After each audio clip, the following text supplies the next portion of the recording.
Okay, so everyone and their mother is talking about the AI revolution, right? But behind all the fancy code and the mind-blowing chatbots, there's this massive physical reality that almost everyone is overlooking.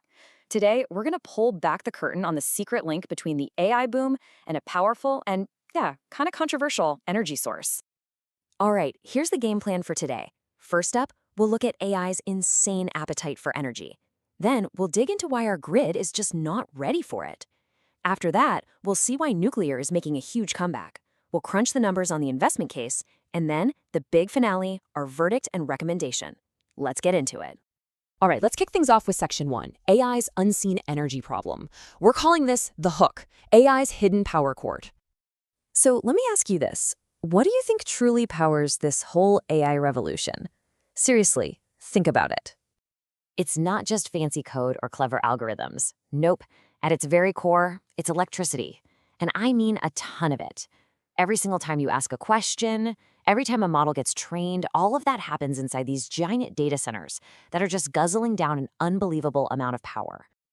Okay, get ready for this number, 160%. That's the projected growth in power demand from data centers by 2030, according to Goldman Sachs. Let me put that in perspective for you. We have not seen a shift in energy use this massive since the Industrial Revolution. For decades, electricity demand in the US was basically flat. That party is over, completely. And if that 160% number didn't hit you, maybe this will. By 2030, the IEA, that's the International Energy Agency, projects that the world's data centers could be using as much electricity as the entire country of Japan. Just think about that, an entire massive industrialized nation. You can't just flip a switch and make that kind of power appear out of thin air. This is a huge problem. So that brings us to Section 2, the Great Power Squeeze. Or, put another way, the problem. We've got a looming energy deficit. What we're looking at here is a classic perfect storm in the uranium market. You see, after Fukushima back in 2011, investment in new mines just stopped. It dried up completely. So now inventories are getting thin, and you can't just start a new mine overnight. It takes like 10 to 20 years. You throw some major geopolitical chaos into that mix, and well, you've got yourself a serious, long-term supply problem. And speaking of geopolitics, just look at this chart. This right here is a massive problem. Russia controls almost half, 44% of the entire world's capacity for enriching uranium. For years and years, the West has basically been hooked on this supply, and that's created a huge vulnerability in our energy security. But here's the thing. The tide is finally turning, and it's happening fast. This timeline shows a very clear, very coordinated pivot away from Russia. Just this May, the US banned Russian uranium imports. The EU is aiming for 2027 to be totally free of Russian energy. And by January 2028, all those US waivers are gone. So what does that mean? It means there's suddenly a massive premium on any uranium that doesn't come from Russia or its buddies. Okay, let's move on to Section 3, nuclear's big comeback. This is the solution part of our story, what some are calling a full-blown nuclear renaissance. This quote from the Motley Fool just nails it. 24/7 carbon-free energy, the holy grail for hyperscalers. And it really is. Think about it. AI data centers need power all day, every day, nonstop. Wind and solar?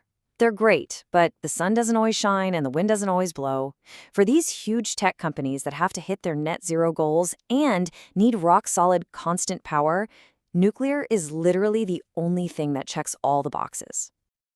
And look, this isn't just a theory, folks. Big tech is putting its money where its mouth is. We're talking huge bets on nuclear.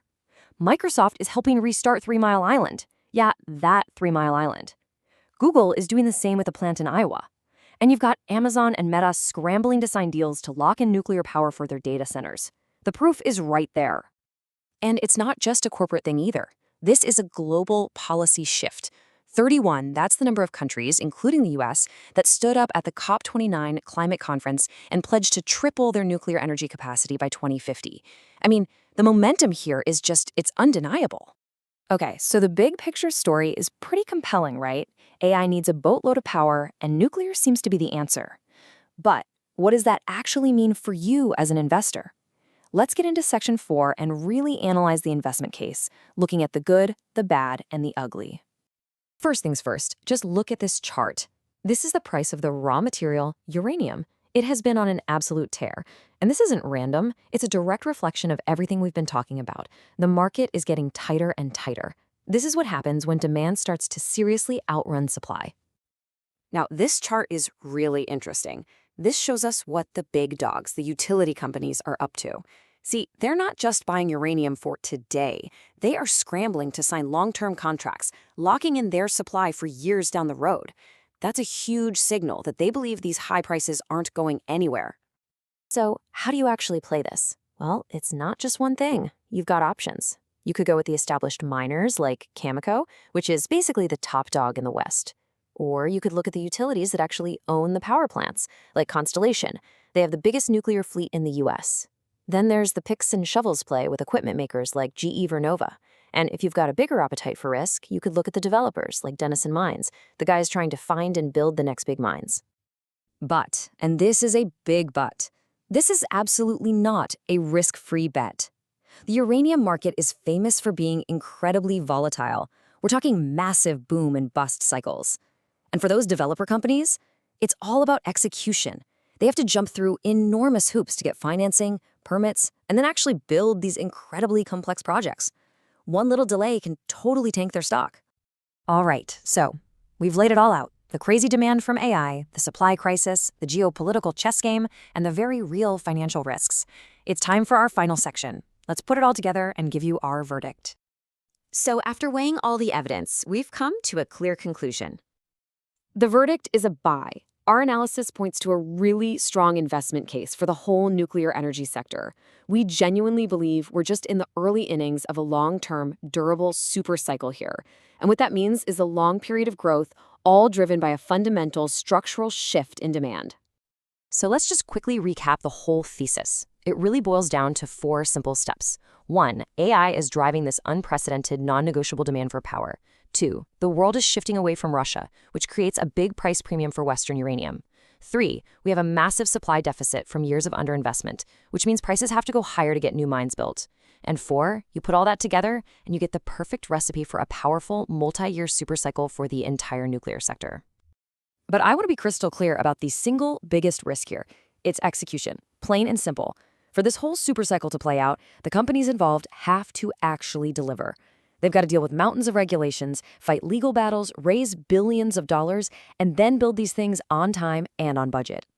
Any failure along that chain could totally derail a project and cool down the excitement for the whole sector. So here's the bottom line. The digital world of AI has a very real, very power-hungry physical side. And as the need for clean, reliable, and secure energy becomes an absolute must-have, the case for nuclear power becomes, well, almost impossible to ignore. So for investors, the real question isn't if this nuclear renaissance is happening, it's who are going to be the biggest winners. Who's going to come out on top?